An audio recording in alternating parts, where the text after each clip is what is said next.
All right, everyone, welcome back. So we had our first series of the 2024 playoffs conclude last night. It was between the New York Rangers and the Washington Capitals, and it ended in the Rangers sweeping the Capitals in the magic number of 4 games, which obviously you need that to win a playoff series.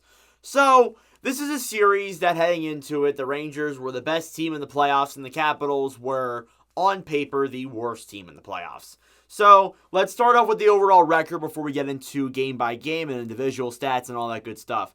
New York went 55, 23, and 4 this season for 114 points. They were first in the NHL. So an amazing season by the Rangers. They win the President's Trophy. Washington was a different story. They went 40, 31, and 11 for 91 points. They were 17th in the NHL this year. They got into the playoffs on the second to last day of the regular season. They were fighting all the way to the end, and they were the team in that absolute logjam that made it in. And whatever you want to say about how, it should have been Detroit, it should have been Philadelphia, it should have been Pittsburgh, it doesn't really matter because the Rangers just swept the Capitals and made it look fairly easy. So in terms of game by game, fairly easy, what I just said is a little bit of an understatement. It wasn't fairly easy. It still was kind of difficult at points for the Rangers to pull out to sweep this series. A lot of the time they really had to play the Capitals style of hockey. That's really what it was. And the Capitals style of hockey was those low scoring, low event games, not a whole lot of chances. That's what the majority of this series kind of looked like through these 4 games. Now, game 1 was an exception to that. Game 1 was a 4-1 win by the New York Rangers. The shots were 31-21 in favor of the Rangers. So, New York came in and very clearly dominated that first game. It really was not close. It was 0-0 after the first period, but then the Rangers eventually scored to make it, I think, 3-0 and eventually won the game 4-1. So, it was not a close game. It was not a close first game whatsoever. The second game was a little bit closer, but still the Rangers came out on top. They won 4-3 with the shots being 28-25 in their favor. So, a little bit of a much more competitive game there, but the Rangers still got the win. Game 3 in Washington. So, you go back to Washington. The odds in your favor. You're up 2-0 in the series, and the Rangers don't disappoint. They win 3-1. The shots were 30-22 in favor of Washington, though. So they did win the game 3-1, but Washington outshot them, and you would argue that they maybe even outplayed them in points in that game. So that was another game there too, where there is some concern from Rangers fans, and I will get into this after I get done with these games here. But there's some concern that whoever they play, whether it's Carolina or the Islanders, I understand the Islanders have to win 3 more games before they even come close to playing the Rangers, but they might get worked by those other teams. In this series, it kind of showed that, they let Washington kind of push them around here a little bit. Game 4, the deciding game last night, was a 4-2 win for the Rangers. An empty net goal played a factor in why it was 4-2. It would have been 3-2 had not the empty netter. The shots were 25-23 in favor of the Capitals. So it was a close game. It was a very close game, but the Rangers ended up pulling out. And it's cool to see, though, that the Caps did play this low event style of hockey, and, the Rangers still beat them in 1-goal, 2-goal fashion, which is usually how the Capitals win most of their games. But nope, the Rangers can play that way too. So in terms of scores, guys that scored in this series for both sides of it, we'll look at the Rangers first before we get into the Capitals. You got Mika Zibanejad, who led the scoring for the Rangers. 1 goal, 6 assists for 7 points with the Rangers in that series. Again, the scoring's hasn't really been there, but he still looked good. Other guys on the board, Trocheck was a huge factor in the series. 3 goals, 3 assists for 6 points in those 4 games. Had an amazing series. Then you have Jack Roslovic, who was a deadline acquisition, wasn't looked at to be much, to be honest, maybe a 4th-line player. He had 2 goals, 2 assists, 4 points. So that's something you want. You want your guys that you acquired at the deadline, especially guys that you really didn't give up that much for, to score consistently at the deadline. And that's what Roslovic did for the Rangers in this playoffs. Lafreniere as well, 4 assists. Didn't score, but I thought looked good in the games. And then Chris Kreider, 2 goals, 1 assist, 3 points in those 4 games. So the scoring was there from the majority of the players. Now, I understand that you don't see Panarin in the top 5. Panarin has kind of lacked a little bit when it came to scoring-wise, but still should be notable as a solid guy. Just, it is a little bit concerning that he didn't really do a ton in those first 4 games when you look at in terms of the scoring.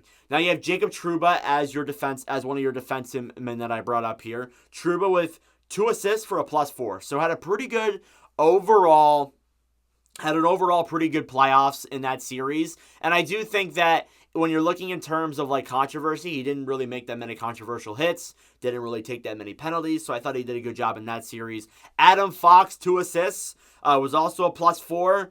I expect Fox to have a way better series against Carolina or the Islanders. We'll see who it is. But I do think that Fox had a pretty good 4 games there. And then Igor Shesterkin was a huge factor in why this team kind of won this series and stole some of those games from Washington. They went 4-0, a 1.75 and a .931. So he had a very good overall, a really solid series. So I think he deserves a lot of credit there too. When you're looking on the Washington end of things, when you're looking on the Washington side of things, you have Martin Fehervary that led the scoring this year for the Capitals in those 4 games. 2 goals, 1 assist for 3 points. So Fehervary led the team in the playoffs. That's concerning. In terms of guys that you have on this team, the firepower that you have, it's concerning that Fehervary led the scoring. So that's a little bit of a concern that I do have. Tom Wilson, second in scoring, 1 goal, 2 assists, 3 points. I thought Wilson had his controversies for sure. There was a lot of Rangers fans coming at that. And I was excited too when I saw Rempe versus Wilson. We did see some of that, but nothing too extreme. Then you have John Carlson, 1 goal, 1 assist, 2 points. I think he looked awesome in this series. Great defensively, good offensively too. I think he should be getting a lot of recognition for that. Dylan Strome, 1 goal, 1 assist, 2 points. And then Hendrik Lapierre with 2 points in that series overall. Other guys that I thought were worth mentioning. Sorry, words are hard.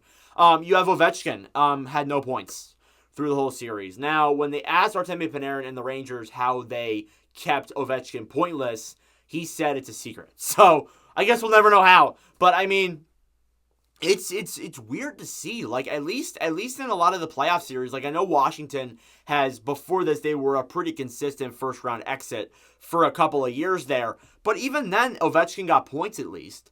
Ovechkin would come in, at least score a goal or maybe get an assist or at least have a few points in the first round. He was pointless in 4 games. That shows to me that is concerning. Sonny Milano was also pointless as well. So that's another guy that I thought was worth mentioning there too. Wasn't exactly a huge scorer, but was definitely brought in for some of that secondary scoring. Did not do that in this year's playoffs. So, unfortunately, Milano did not do that. And Charlie Lindgren went 0-4, a 3.58 goals against average, and a .864 save percentage. So, both teams rode out the same goalies for the whole series. I thought Lindgren looked good. I don't think his stats should really speak volume for what exactly he did. But I feel like he was a good player overall, kept most of the games close, and I think he deserved a lot of credit for that. So, in terms of other advanced numbers and other numbers you can look at, goals scored in this series, the Rangers scored 15, the Caps scored 7, so it's a 15-7 in favor of the Rangers. I thought I'd look at power play because a lot of the time the Rangers get profiled for them being really good on the power play. They went 6 for 14 in this series.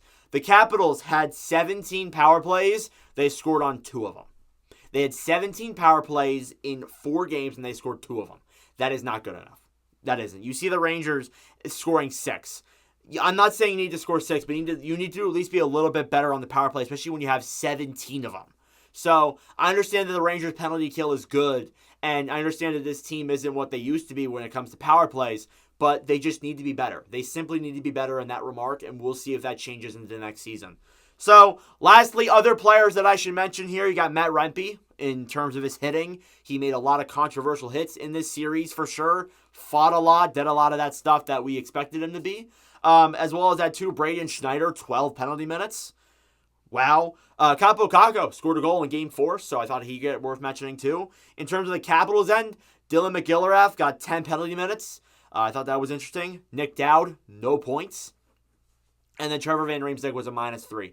So those are worthy numbers that I thought were worth mentioning. I do think, though, that it's going to be an interesting round 2. I do feel like, and I will give credit to the Capitals, I feel like they did really work the Rangers well. I feel like there were times there where they kind of took the game from the Rangers, but the Rags just showed that they are a better team than the Capitals overall. The Capitals have the effort, they have the skill, but they just lack the talent at this point in the overall team. And I'll make videos soon on my Capitals season reviews. I got videos coming out soon on that. But when you're looking at it right now, just the talent is lacking. I understand they got some young guys down below, but the future is a little bit still in the gray area when you look in terms of that. As for the Rangers, you're looking ahead to round 2. They'll either play the Hurricanes or the Islanders, which I mentioned a few times in this video. If I'm the Rangers, I want to play the Islanders, to be honest, because even though the Islanders have kind of had the number over the Rangers in the regular season, I do think that would be a fun series, and B, they could definitely beat the Islanders. The Hurricanes, however, I don't know, because the Rangers really got outworked by the Capitals. If they can get outworked by the Capitals, I think they can definitely get outworked by the Hurricanes. But obviously, we'll see how that comes to be. I know these two teams played in 2022. The Rangers ended up getting the better hand of that, but we shall see. We may find out as early as tomorrow, and I could be having a season preview up by Wednesday. But regardless, let me know your thoughts on this series in the comment section down below. Thank you all very much for watching. If you enjoyed, make sure to like and subscribe down below. I greatly appreciate it. But regardless, I will see you guys in the next video. Adios.